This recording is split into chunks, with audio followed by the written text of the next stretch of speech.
नमस्कार।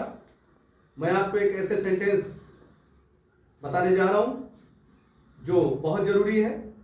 टेंस है present perfect tense. Present perfect tense का यूज कहां करते हैं समझिए जरा ध्यान से।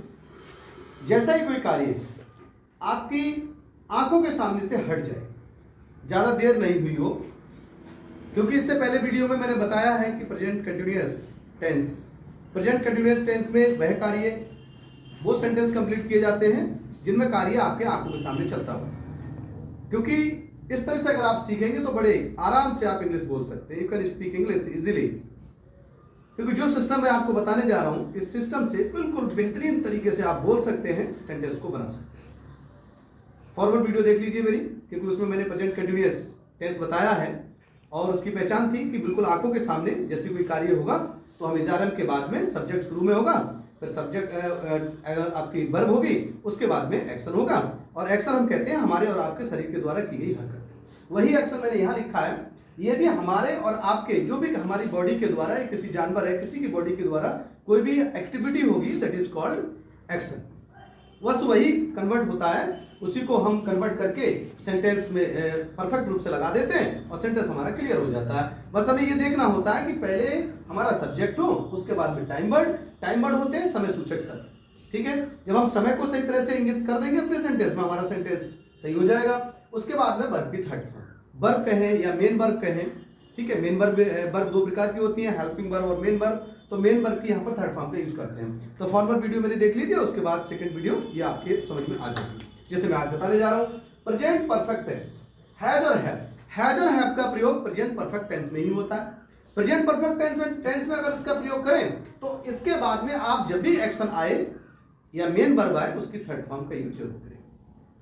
थर्ड फॉर्म का यूज अब करना कब है, बनाना कब है। देखो किताबों में बताया जिस वाक्य के अंत में चुका है, चुकी है, चुके आदि शब्द आते हैं, लेकिन आपको ये नहीं देखना चुका चुकी। आपको तो केवल ये देखना है कि कार्य जस्ट अभी खत्म हुआ है और just the work has been finished just before some time. You are to use only these two time words to complete your sentence. Understood? तो आपको ये दो टाइम वर्ड यूज करना है जो काम आपका खत्म, लेकिन ज्यादा समय नहीं हुआ हो उसको, उस कार्य को हुए। जैसे मैं अभी खड़ा हूं तो ये तो है कंटिन्यूअस, आई एम स्टैंडिंग। मान लीजिए मैंने अभी खाना खाया है, अभी जस्ट मैं खाना खा के आया हूं, तो मुझे कहना पड़ेगा आई हैव टेकन फूड। अभी मैंने कुछ लिखा, देखिए जैसे structure, I have written this structure on the board, there I am showing you, I am making you understand about this sentence.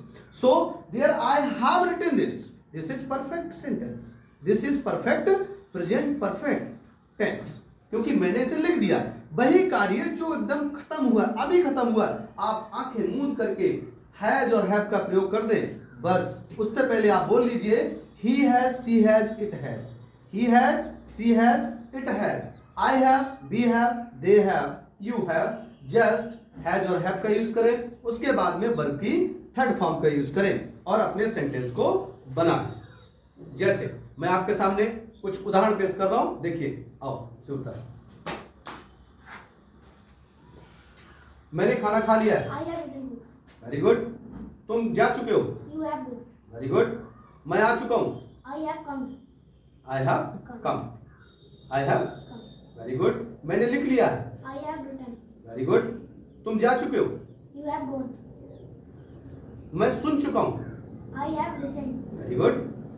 तो ये कार्य आपके आंखों के सामने हुए। जैसे अभी मान के चलो मैंने पत्र लिख लिया है, I have written a letter, very good. अच्छा,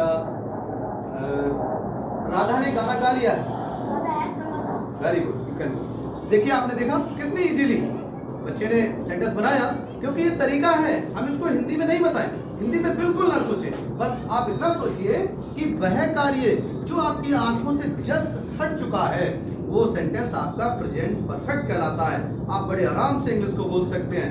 as I can also speak before you, but now it is very important to make you understand how to put our action with these words. There has or have we are using now here, so this is very important.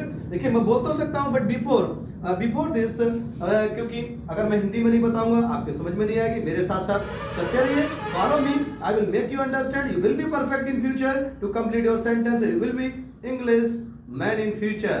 So well, I subscribe करिए मेरे channel को, bell icon दबाइए और share करिए। बहुत बहुत धन्यवाद।